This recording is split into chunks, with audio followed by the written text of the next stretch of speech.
think anybody's joined us yet, but hopefully they'll be joining soon. I had mute on, but I might have a similar issue to you, Tim, but I don't have a child to look after this dog. So I have a dog who likes to bark when people come to the door. So there may be some editing required afterwards if there's a visitor in the next hour. But I think we'll all become well used to that. It was yeah, my dog is about 2 inches tall, but you think it was a right. Doberman Pinscher or something, whenever the postman turns up at the door. Yeah. So so just exactly that. I've been the instruction was to remove it from the kitchen.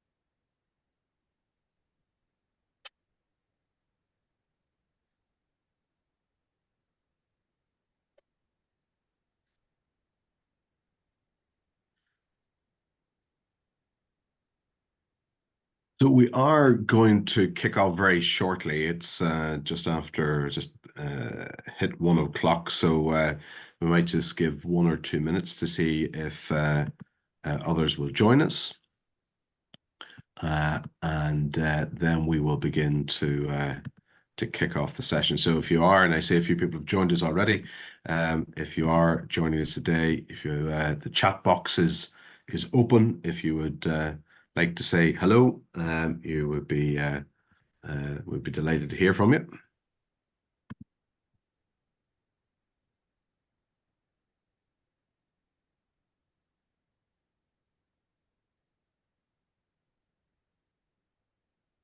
Say we will be joining or commencing very shortly. If you've already joined us, you're very welcome indeed.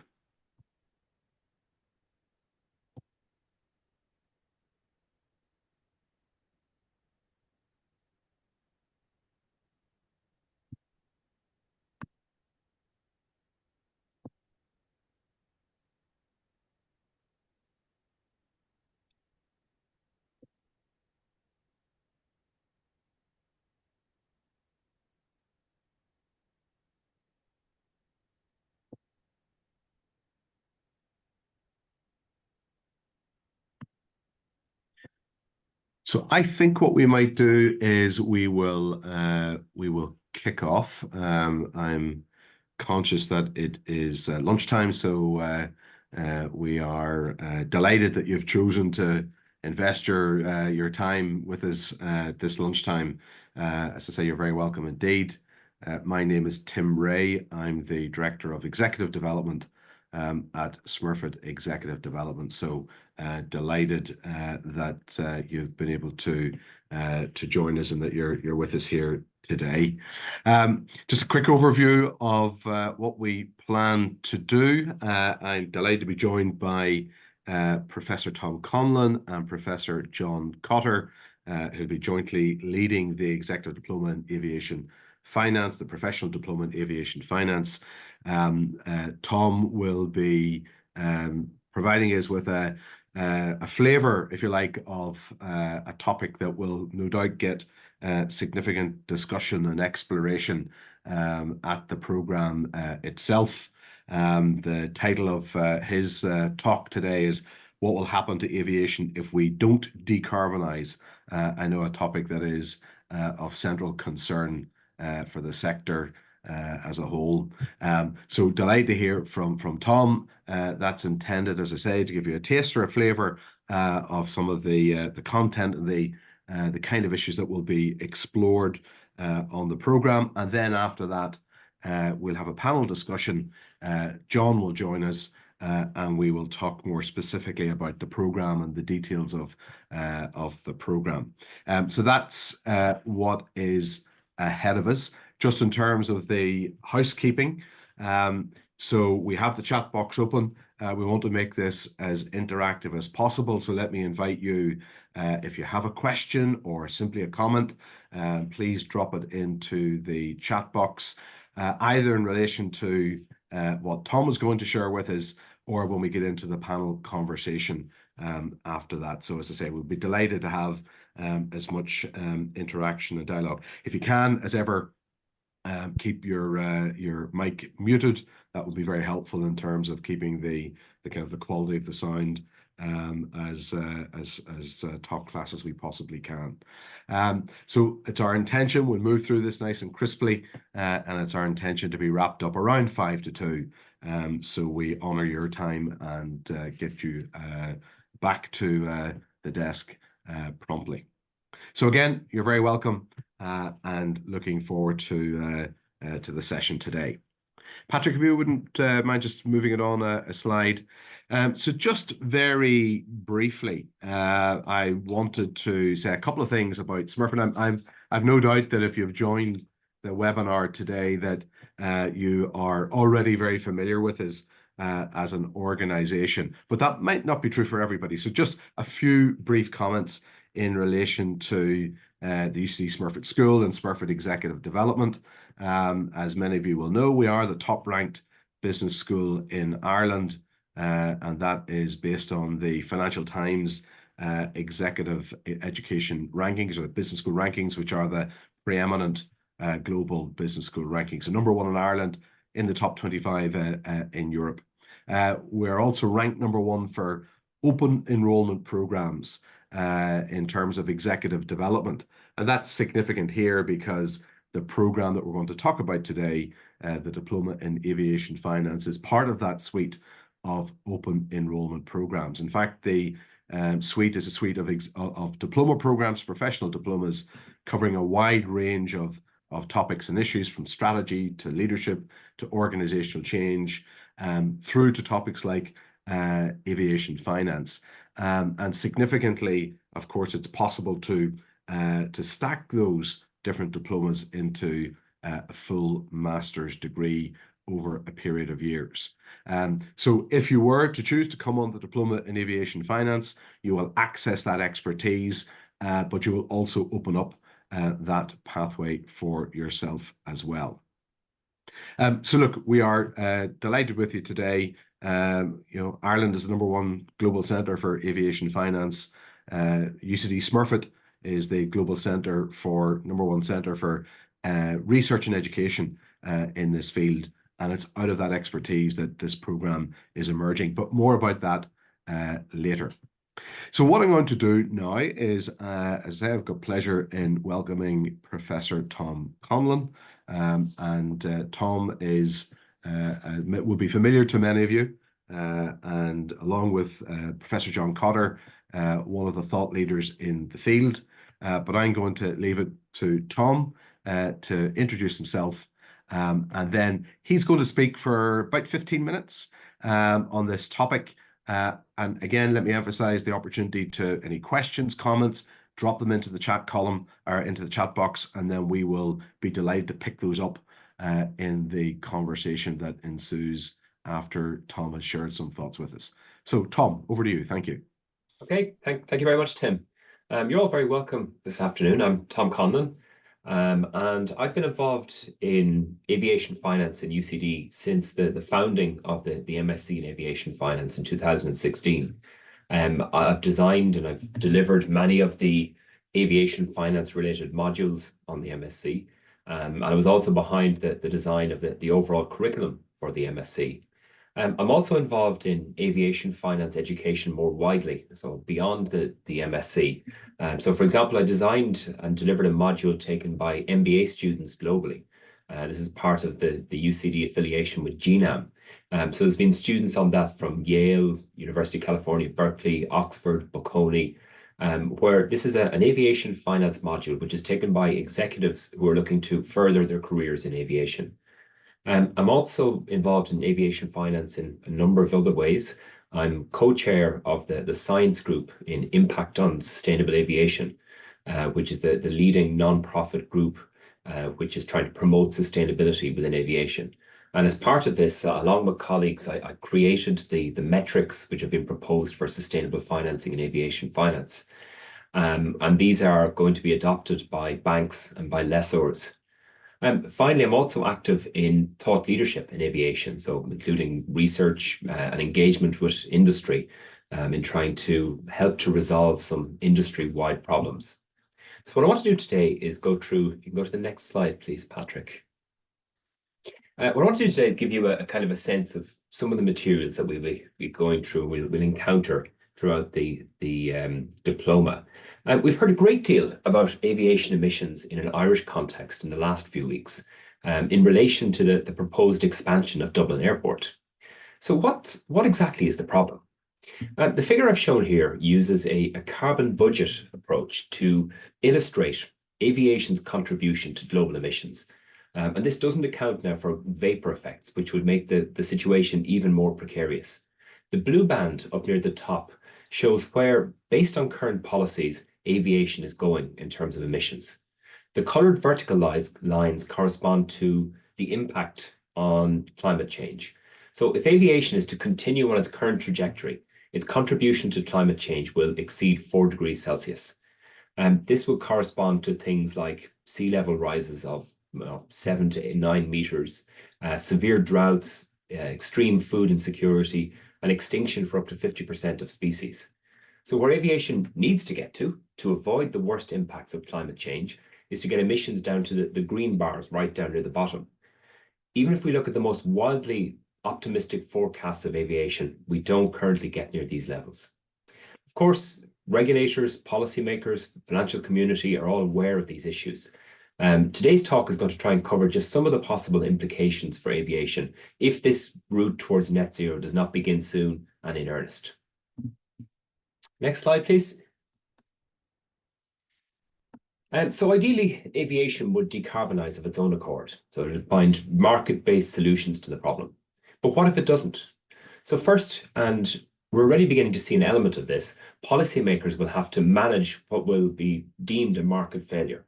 So, for example, we're seeing growth limits to aviation that have already been introduced by the European Commission.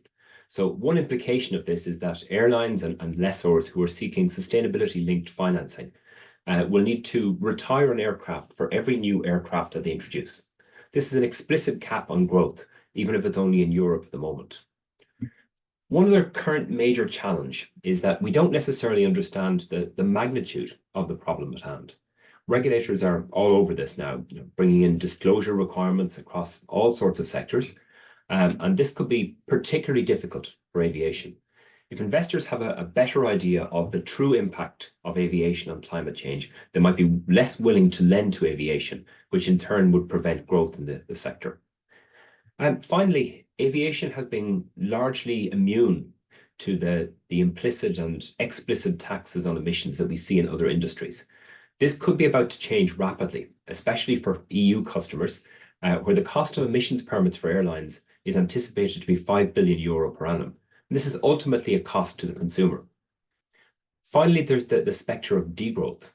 If aviation continues to grow unsustainably, this could lead to a forced degrowth of the industry, which is a notable outcome in the face of the lifting of the passenger cap in Dublin Airport. Next slide, please. Financial markets are starting to pull money from dirty assets at an ever-increasing pace. There's been over 40 trillion in commitments to divest from emitting assets. And this is beginning to come to bear on aviation.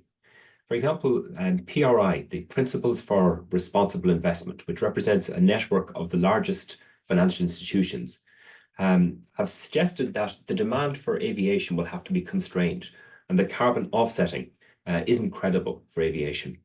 If we look at the NZBA, the Net Zero Banking Alliance, which consists of over 50 banks from 27 countries, where they have over 37 billion in assets, these have pledged to transition away from emitting industries.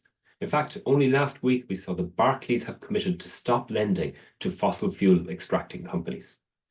Aviation is an emitting industry. There's no argument about this. The implication is that both capital market and bank funding for aviation may potentially end up being rationed considerably in the years to come. In many ways, this is a double-edged sword for aviation, as vast amounts of money are needed to develop the technologies to net zero. So if aviation ends up with capital markets not supporting it, it then doesn't have the money available for this transition towards net zero. Next slide, please. So I want to look at a couple of examples of implications that have been talked about. One of these relates to Moody's. Moody's are a credit rating agency who have now gone into the kind of sustainability rating business.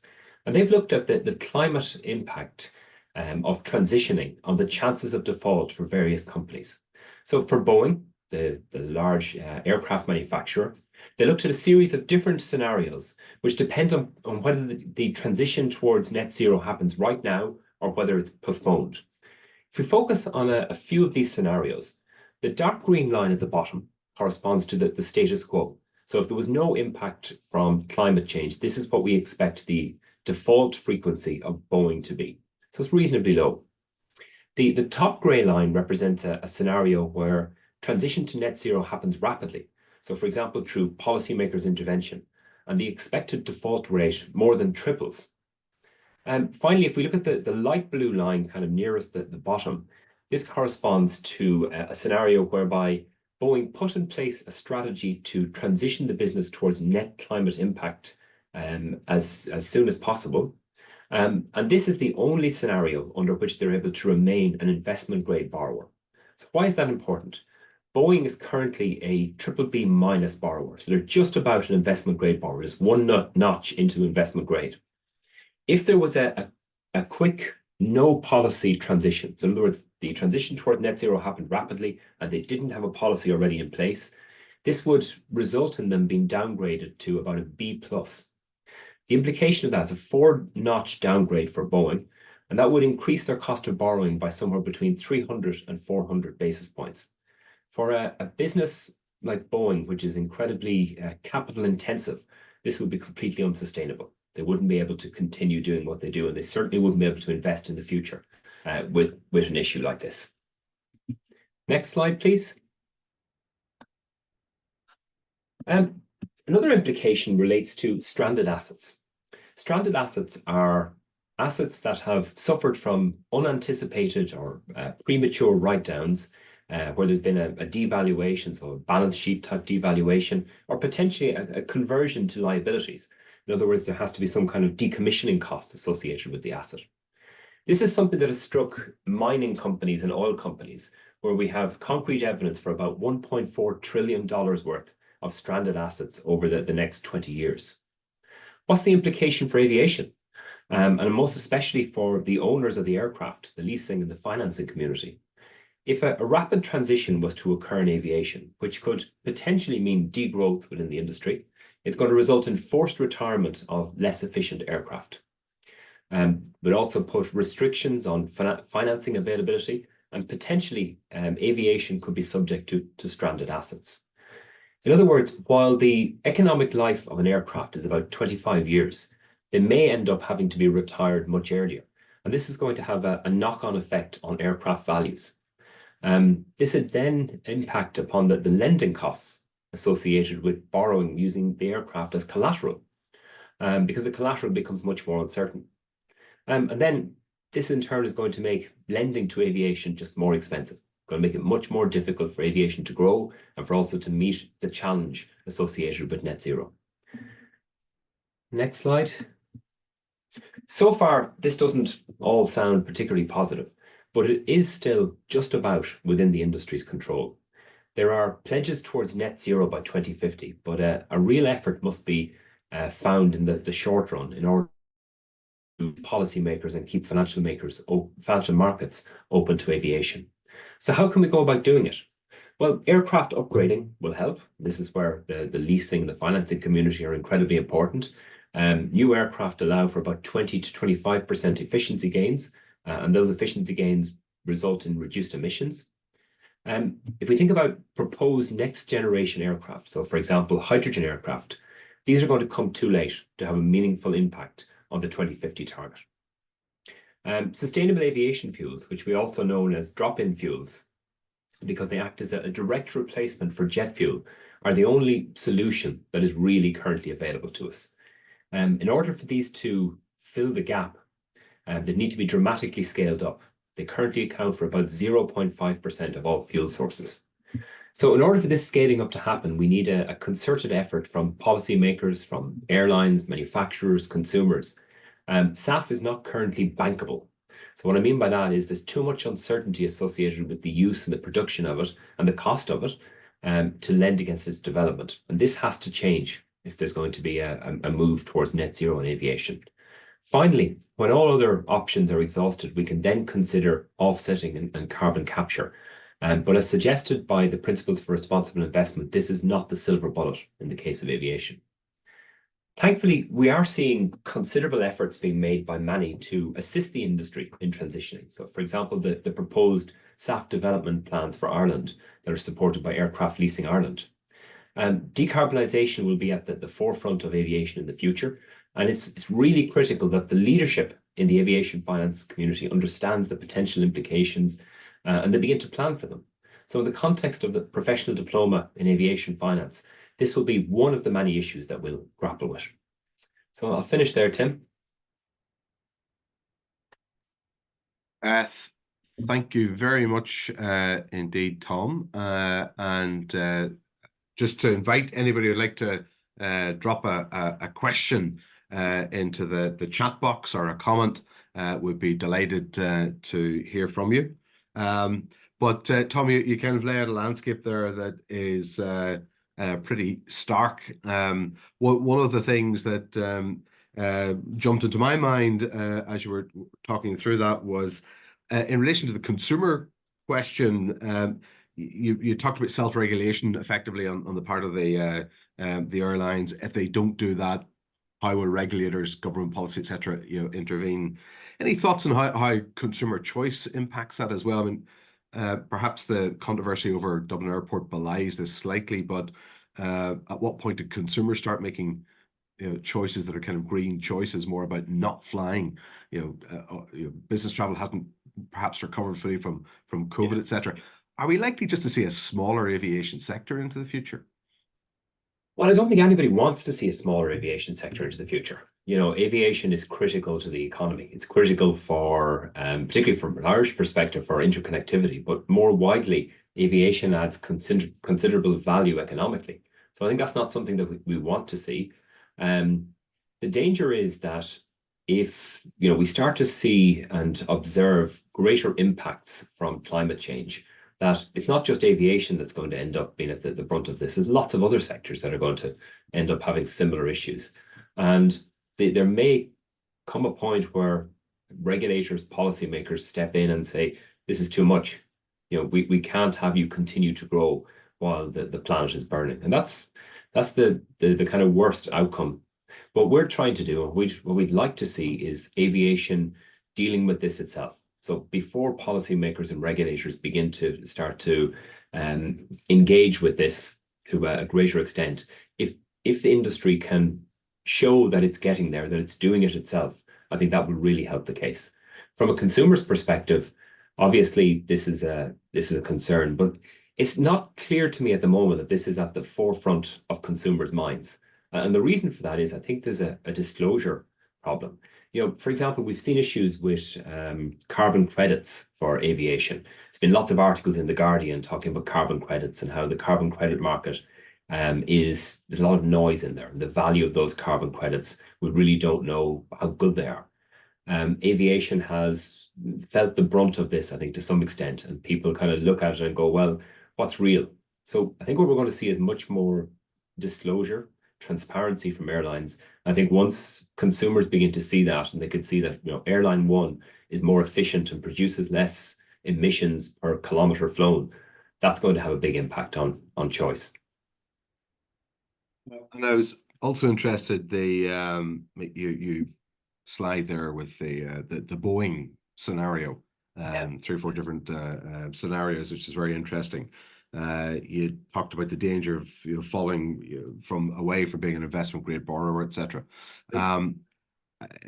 Those are kind of projection scenarios. I'm interested as to how near you feel that reality is. To what extent are we seeing some evidence of that in the sector already? How far away is that real kind of bite, if you like, when the rubber hits the road? Yeah, I think we're still a while away from it, to be honest. There's the industry is witnessing high levels of growth in the post-COVID period. You know, people want to fly, people want to travel, businesses need travel, economies need travel. It's vital. And we're still seeing that enthusiasm for travel out there. My sense on it is that we're probably what often happens, I think, and humans are guilty of this, is we're after the fact. When things get bad, then we decide to make changes to how we do things. And unfortunately, not just in aviation, but across the board, that appears to be where we're at right now. Where there was evidence last year proposed that we have a total of 250 gigatons of emissions that have left if we want to meet this 1.5 degree target. Now, we're already seeing that perhaps we're last year have gone past the 1.5 degree Paris Agreement target. So, you know, the clock is ticking on it. And to kind of thank you, Tom, and to kind of bridges into the kind of the wider conversation about the program. Is this a topic that we can expect to be surfaced and explored on the diploma program? People come on the program? This will form a part of certainly one of my modules, and I think it'll be something that will be across the program. This is at the tip of the tongue of most people in industry right now, and one of the areas that one of the things that the program is set up to do is to deal with challenges, to prepare management for challenges in industry, and this is one of those challenges. Very good, and I think it's interesting how you put that because so often sustainability perhaps drops as a topic or as a particular module of a program, rather than kind of weaving its way through as a kind of an embedded part of the DNA, if you like, of the program. It provides almost an overarching theme, an overarching framework for the entirety of the conversation. That sounds like the direction that you are intending to go with it. Thank you, Tom, and thank you for that provocation on a Monday lunchtime. Very interesting indeed, and I think it's certainly causes to think twice. I'm going to bring John in. It's a delight to have Professor John Cotter with us as well. Tom's already introduced himself. John, if I could ask you to just for a few moments give us a little bit of your background as well. Thank you, and thank you very much, Tim. Hello, everyone. My name is John Cotter. I'm a professor of finance at UCD. I'm department chair of banking and finance at UCD. Prior to UCD and during various times at UCD, I've had visiting positions at Yale University, UCLA, London School of Economics, and the University of British Columbia. I'm very interested in aviation finance. Tom mentioned that the degree was launched about 8 years ago. The conversations that happened to develop the degree I was part of, and we ended up doing two things. One is that we developed a master's program in aviation finance, and we have a number of colleagues heavily involved in that program. This is a pre-experience program that we developed. And as part of that conversation with the aviation finance industry, and it was very, very tight conversations that we had, as well as the educational program, we developed a thought leadership research program in aviation finance. And I'm the director of the Valuation and Risk Strategic Partnership. And this is a pretty cool idea because it's a co-funded, co-created program with these aviation finance leasing companies, the very well-known aviation finance leasing companies, plus Science Foundation Ireland, who's the national funding agency. So I'm quite involved. And I guess one thing that's really interesting in listening to Tom's talk is how the conversation has changed in the last few years. Sustainable finance and zero carbon, etc., was something that was mentioned at the end of dinners 5 years ago. Now it's very much as part of the every conversation. It's the existential risk. And I think what's going to happen if I rewind to our degree that we created 7-8 years ago is that it will evolve over time to deal with the pertinent issues of that time. And there's no doubt, given what Thomas said, that this decarbonization is the existential risk now. And John, I'm going to stick with you because you've already begun to sort of lay out the landscape, and as we begin to focus the conversation more on the program on the professional diploma in aviation finance that has been developed. You've talked a little bit about the kind of co-creation with industry in terms of the pre-experience master's program. I'm interested as to how we've arrived at this program, the professional diploma in aviation finance. How has this emerged, and what is the gap that yourself and Tom have seen that needs to be served from the market perspective? It's purely demand. It's not us getting up in the morning deciding to run new degrees. It's very much demand driven. So if we go back to the launching of the Aviation Finance Masters, which, as you point out, was a pre-experience program, the industry came to us and said, we want a program. The term that kept being bandied around was, we want a program that's focused exclusively on aviation finance. We don't want a program that is a business degree, etc., and so on. And what's happened over those 5 or 6 years, and it's become, again, the more common part of the conversation we have with our industry partners, is we would like a program for post-experience people. We would like a program that would attract and retain talent. There's really nice statistics around aviation finance, and they're lovely numbers. Like 14 of the top 15 companies are headquartered in Ireland. 1 and 2 planes are leased. And when I was listening to Tom, I had this kind of dilemma. I see aviation leasing increasing, and yet this potential barrier being put because of the carbon credit. But the other metric that we don't really have a good measure on is that Ireland is not only the hub for aviation finance, it's the hub for talent in aviation finance. And that talent is really about these leading companies recruiting people, keeping people, developing people, and that being a continuous process. That process where 5 years ago we wouldn't have sustainable finance and zero carbon as part of the curriculum, we've now evolved to a stage where it's very much central to the curriculum. And that conversation is coming from the companies. It's their demand. So we see a gap in the market. And again, I've been working with SAD and Smurfit Executive Education, and so has Tom, for a number of years. We see a program that's given by Smurfit Executive Education for post-experience candidates who want to jump into the industry, who are in the industry and who want to move within the industry, who are in the industry and they want to move up the industry. And that's very much given by demand from the companies, but we're also seeing demand from individuals to join such a program. And that's the niche, the area that we're going to fill. And I think you pointed out earlier on why we would do it through Smurfit.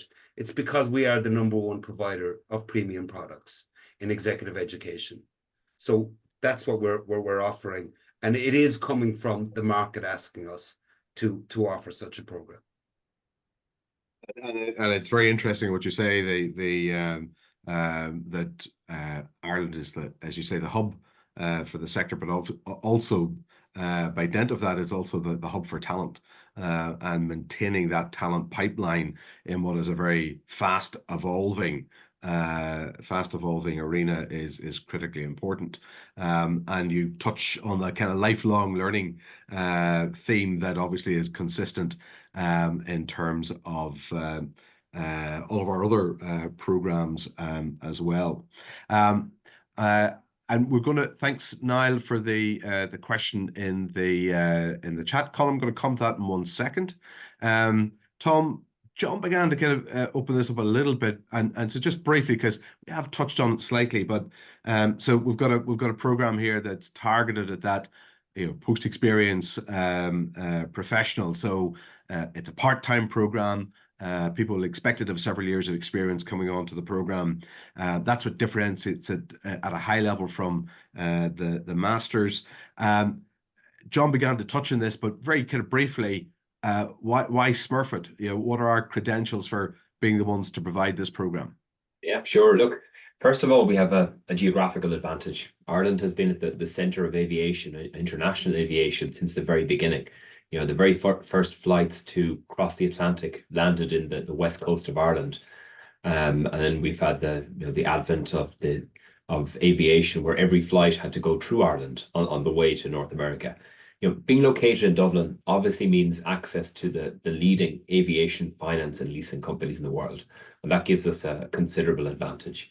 We also have faculty which have extensive experience in developing and in delivering aviation finance modules. Um, this, includes, as we talked about earlier, the MSc in Aviation Finance, which is the only MSc program in Europe of its kind. We've also created, and I talked a little bit about this earlier, other educational offerings in the area of aviation finance, including the course that I've created for students in Yale, Berkeley, Oxford, etc. We also have considerable experience within Smurfit in delivering world-class executive education programs. We're ranked #1 in the FT rankings for open enrollment programs. Finally, our teaching is very much research and thought leadership led, which means that our applicants will benefit from faculty who are at the forefront of the discipline. So one example of this is my ongoing research in how to finance aviation sustainably. This is work that's leading to the adoption of lending metrics that are going to be used by leading international banks. So there's this kind of full cycle between what we do and what industry do, and the learnings that come from that. Now, I'm going to get very practical here because I can see the questions popping into the chat box, and thank you, folks, for contributing those questions, and just keep them coming. I will like to come back a little bit to the who on question here. That profile of individual who would expect to kind of come on the program, but I'm going to jump to some of the practicalities here for a second, because those are pressing questions in the chat box. So there's a question here about the format. It's popped up a couple of times. Is it in person? Is it online?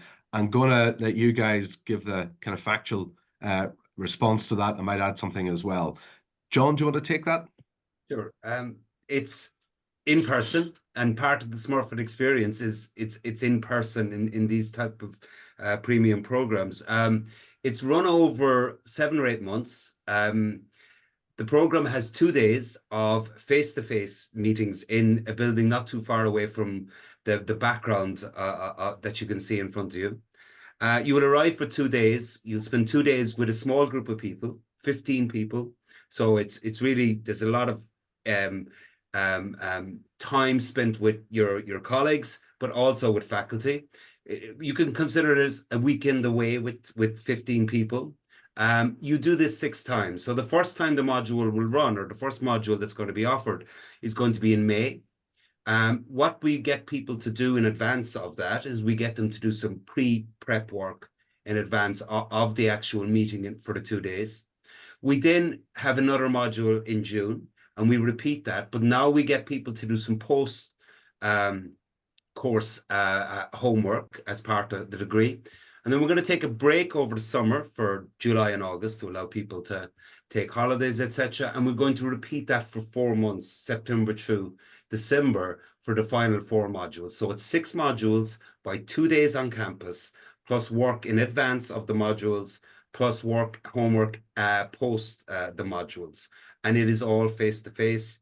There is no assessment in the form of exams, etc. But it's what we do is we spend, as I say, 12 days together, and faculty with all the students and with all the participants over those 12 days. And there's quite a hands-on experience over those 12 days. It's in person. It's a group size of around sort of mid-teens, 15-ish, that kind of figure, yeah, which allows for extensive engagement, conversation, discussion, exploration of the themes. 6 2-day modules over several months, with that summer break as you've described it, John.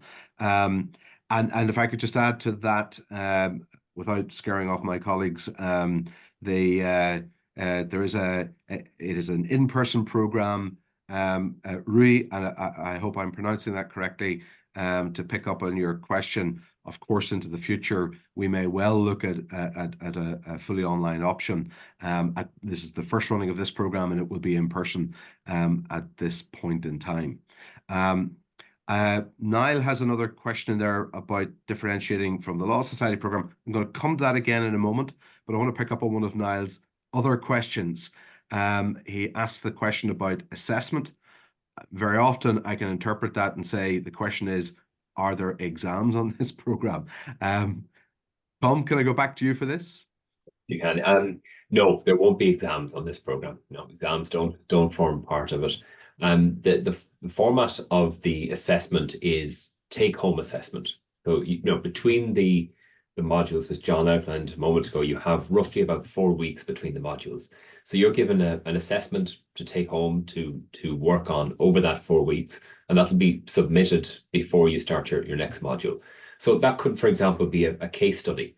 It could be that you're given a particular case and with certain questions, and you have to go and try and come up with answers for those based upon the learnings in the class. It could be, for example, a learning journal where you're asked to take what you've done in the class and put it into practice. So think about the organization that you're working in right now and how what you have learned could be applied within that organization. So these would be sort of typical of the types of assessment that you'll encounter, but definitely no exams. I suppose another distinction, or an important distinction between this and, for example, the MSc is the idea that I think students who are coming into something like an MSc are very much learning to the test. They're waiting for the test and trying to make sure they've covered the materials. That's not the idea of this program. This program is about the applicants, the candidates, expanding their knowledge and building upon what they have. So coming into that with a certain mindset, knowing what it is they want to learn and achieve from it, and coming out by filling the blanks that they didn't have previously. So again, in summary, it's continuous assessment in different forms.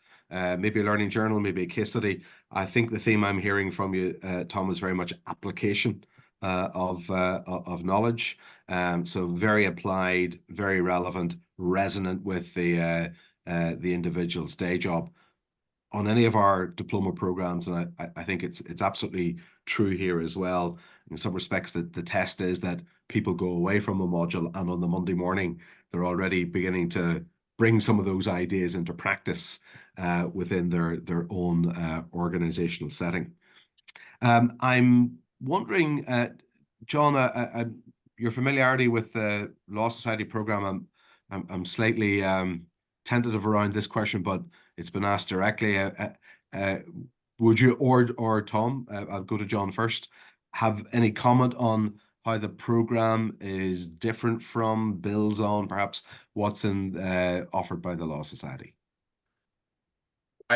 We'd like to think, and I confidently state that we are a premium product offered by Smurfit Executive Education with the expertise of leading faculty in the area of aviation finance. As I mentioned earlier, not only are we working with the companies in terms of developing curriculum for almost a decade, but we're also developing thought leadership in the space with these companies, the leading companies. And the result of that is that that's been recognized internationally.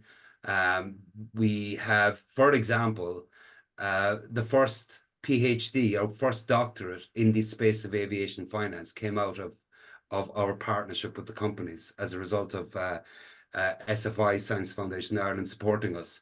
I think the rigor that we're going to offer in the program is going to be important. And I think what's really important is the co-creation bit. So what I will see, and I don't have the actual curriculum for 2029, but if I go back and look at the Masters in Aviation Finance, and I look at the first year and I look at the fifth year, the curriculum moves along quite considerably. And that's because of conversations we have with the aviation finance companies about what's important. So our first run at this is going to have zero carbon is very much permeating the program. It wouldn't have had 5 years ago. So it's the co-creation that I think is really important. And when I'm looking at the module that I'm involved in, and I have my guest speaker lined up, and I have another guest speaker who's talking about coming in and so on, because there's very much buy-in from the people who are demanding these programs, and that is the industry and the leading players in the industry. So John, what I kind of hear you saying is, I mean, obviously we've got the engagement with industry that's ongoing. First building block was the MSc and now the diploma. The program is very much fueled and informed, fueled, if you pardon the pun, and informed by thought leadership, research-driven, cutting edge, that's globally recognized. My sense is having had a few looks at it, that our program is targeted, and we may come back to this at a slightly more senior and experienced audience. And of course, like all of our other diplomas, the outcome of this is a fully accredited master's level qualification in the form of a diploma, with the possibility of a pathway forward as well to a full master's degree.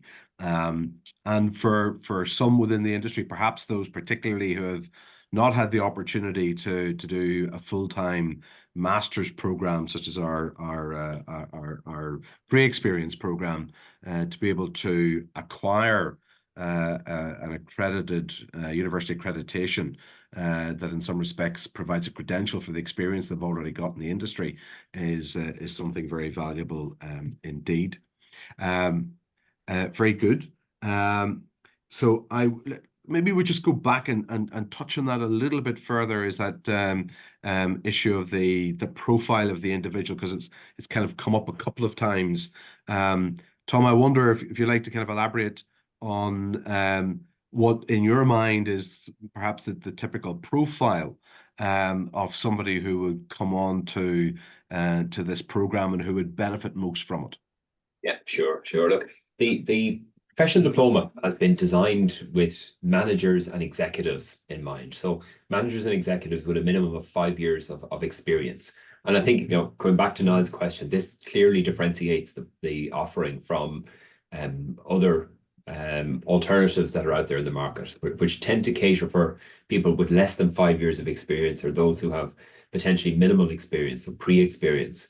I would see the diploma as assisting managers and executives who are already active in the sector, who are looking to gain a kind of a holistic understanding of the aviation finance and leasing business. It'll be of particular benefit those who are working in one aspect of the industry, but who need a kind of a bird's eye view of the industry in order to be able to help with prospects for career development. So I suppose, give you an example of this. I've spoken with some folks who are working on the technical side in leasing, where they have very considerable detailed experience and knowledge of the metal. But what they need to understand in order to be able to move up to more senior roles is things like discount rates, sources of finance, credit enhancement, credit assessment, so on and so forth. It'll also appeal, I think, then to managers and executives who are in related sectors or in related areas, who are looking to enter the industry or to gain a more direct role in aviation finance and leasing. So in a sense, what it does is helps to put formalize the learnings that people have, to effectively give them a branding associated with that, which will assist them in their careers. I suppose another important point to add to that is that we also feel strongly that the diploma can help to develop more diversity in mid to senior roles within the sector.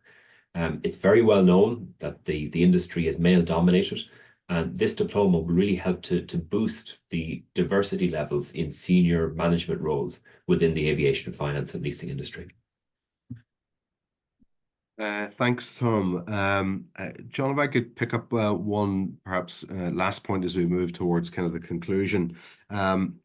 There are always, well, typically when we're running a webinar like this, often we have past participants who can talk about their experience. Obviously, we're running this program for the first time, so it's not the case here. But very often, those that are considering applying for the program will have questions in their head around, say, workload. Can I put this alongside a busy day job? this is perhaps my first time stepping back into the learning space, perhaps for 15, 20 years in some instances, and I've got assignments. So I'm thinking here about how we work to create a kind of a supportive learning community. Yourself and Tom will be leading this program. How do you do that? How do you create that sort of supportive learning community to enable people to make their way through a program like this? Well, I suppose first the structure that I outlined earlier is 6 by 2 days. There's the commitment of the 6 by 2 days, and there's also it is a learning environment, and we define the learning environment as a preparation, some small number of hours, and post homework, maybe 10 hours per week, and then you go on to the next module. There's a lot of support from not only faculty, but there's a lot of support from Smurfit Executive Education. You will find that when you're engaging with us, that you get a premium support in terms of the facilities and so on. Flexibility is why we wanted a professional diploma through Smurfit Executive Education. We wanted we understand that post experience are busy.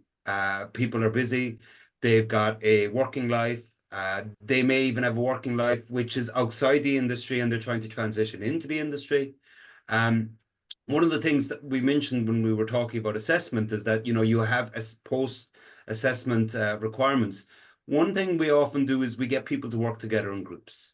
So people are not only doing individual assignments, but they're also helping each other in terms of the assessment. Sometimes the assessment is actually in class. So, for example, we could use cases in class where we would actually put people into groups and as part of their assessment to actually work through a particular case, to maybe compete with each other on a particular case. So we're trying to encourage engagement, support engagement, and recognize that we need to support the flexibility of very busy executives, managers who are trying to move to the next level, trying to transition into the industry, trying to even transition within the industry. And I think we provide the support mechanisms to do so. Thanks, John. If anybody has any last questions, particularly of a practical nature that you want to drop into the chat box there before we wrap. Well, Niall has thrown the question, what's the cost? Tom, can I throw that to you? You can. Or should I simply say it's on the website? On the website.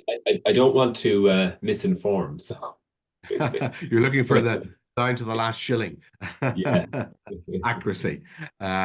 James has just popped a comment in there. So James is part of our application team, and we'll get back with the full details to Niall in relation to that. In fact, can I ask James or Patrick, you might pop in our email address where people can contact us directly with any practical questions around the application process, cost of the program, how we can stage payments, all these kind of issues. So James or Patrick will pop their contact details in. There we go, exec.dev@ucd.ie.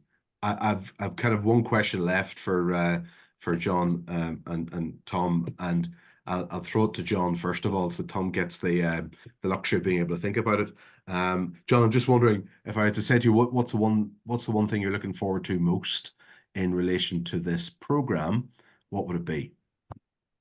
Engagement with the participants. So I've been doing exec ed for a long time, and with the Smurfit experience, it literally is an experience that I very much enjoy because of the quality and engagement of the participants that come on board.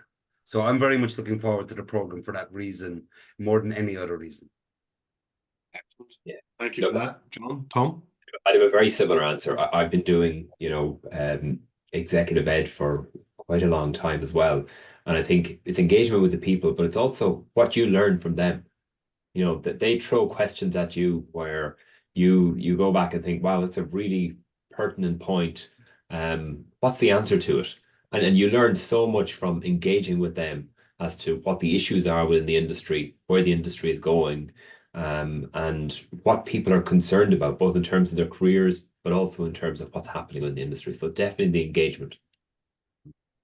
Thanks, Tom. And both what John has said and what Tom has said is something that just kind of sparks the point. That concept of what differentiates exec ed from other forms of teaching. I think that three-way learning experience is a very good way of capturing it. Obviously, we're going to put people like John and Tom in the room who are thought leaders in the arena and will bring value into the room. But part of their job is also to facilitate the discussion and the engagement between participants because they will learn extensively from each other. And then, as Thomas said, I think this is a big difference in exec ed. People like John and Tom will be the first people to put their hands up and say, we'll also learn from the discussions and the interactions in the room. And that sort of three-way engagement, I think, creates a great chemistry and a great learning environment. Excellent. Well, we're going to wrap it there. I promised to get your way by 1:55, and I think the clock has moved around to that point in time. So if I can first of all say thank you to everybody for joining us. The recording of the webinar will be available to everyone. We'll have that link sent out.